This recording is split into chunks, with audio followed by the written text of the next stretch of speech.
First, I want to tie into some of the money that this foundation gave to the University of Pittsburgh, about $100,000 several months ago, that helped us leverage to be part of two grants that are now funded by the NIH, your tax dollars. One of them is through UAB, my former place of employment, a registry of 10 academic institutions. We're part of that, enrolling patients with rheumatoid arthritis who are switching from one drug to another. And then one that Mark Levesque and I got funded here, developing the RA registry to look at comparative effectiveness research. And that ties into a key concept that UPMC and the university here has. We have the UPMC network of over 30 rheumatologists and over 3,500 RA patients for which we could draw upon. And that's a unique opportunity that no other, quite frankly, any other academic center can boast about. So we have the number of patients, we have the rheumatologists, and we have the academic credentials at the University of Pittsburgh to pull that off. So the seed money, I want to let you know, has gone to good use to leverage to these two grants. And there were 21 of these hyper-accelerated or GO grants funded by NIAMS, and we're fortunate to be part of two of those funded nationally. Having said that, the reason I don't have any slides is I've been working on a grant that's going out tomorrow, and we're trying to leverage that with even a little bit more money that is to look at, to develop a center of translational research for rheumatoid arthritis. So, just a couple comments about RACER, and to tie into Paul's comments, which is a very nice setup.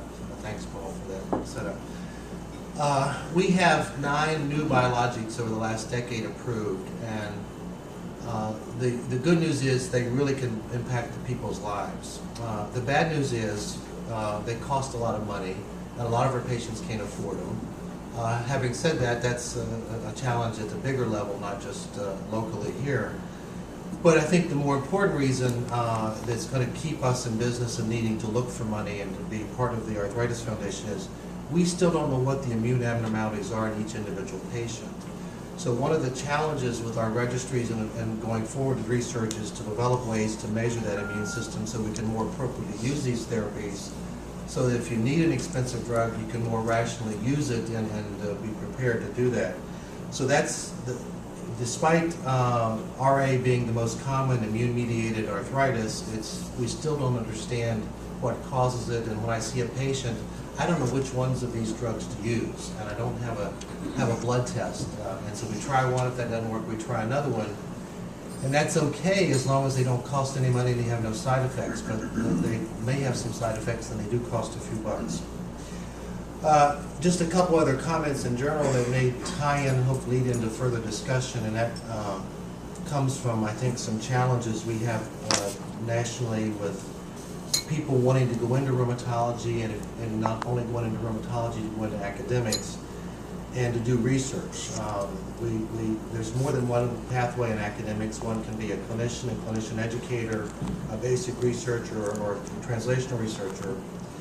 But the number of people going in who want to do research is dwindled, and it's probably because people are smart and realizing that times are tough to get grants. As you just heard, I've been writing grants and writing grants and writing grants, and that's how we stay funded. If we don't get grants, then we have to look at other means. So for a young investigator, it's tough, and I think for someone just out of medical school and having a big, huge debt, to face the challenge of having to write grants, and basically you have a 10% chance of getting your grant funded to the NIH. That's not good odds, and so you have to be persistent and have thick skin and have patience. And I think one of the challenges then, tying into my last comment with the Arthritis Foundation, there hasn't been a lot of money nationally from the Arthritis Foundation coming in to fund grants with large grants.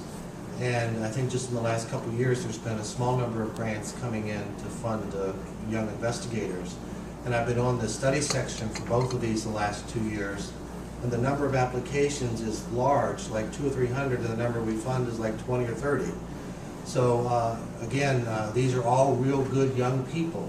And how do we fund them so that they don't get that rejection letter and say, well, you're a good person, but there's not enough money. So I think that's the focus.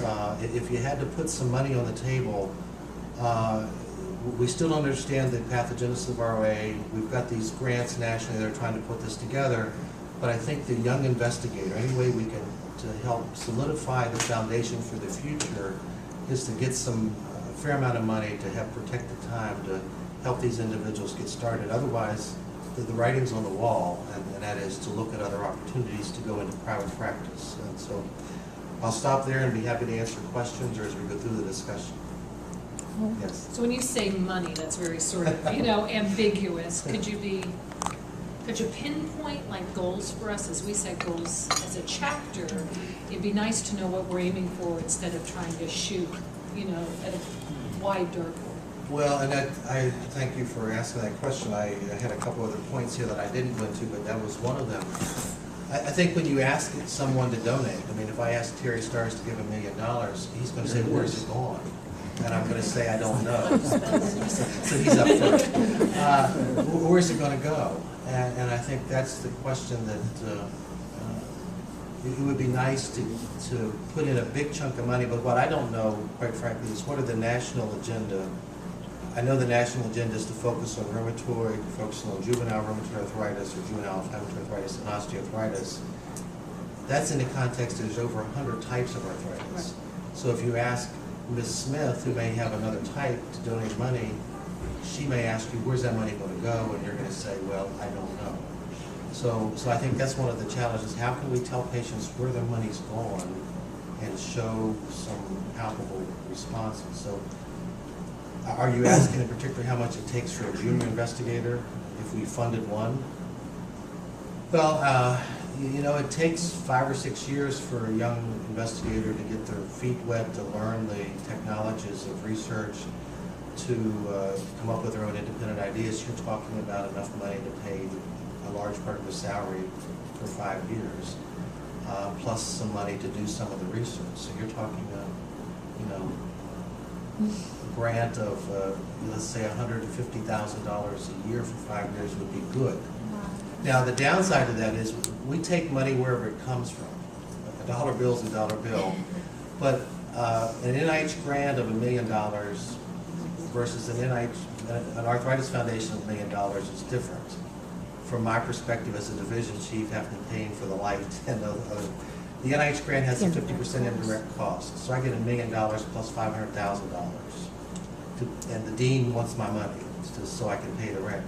The Arthritis Foundation, you have an 8%, I think, indirect cost. So looking at the business aspect, I'm more excited if the investigator brings in more money. But I'm also excited if they bring in enough money to cover their salary. I can always put them out on the street while they work, as opposed to give them an office space. But so those are some of the challenges as an academic leader. Is the money is tough, and there's not enough out there for the young investigators.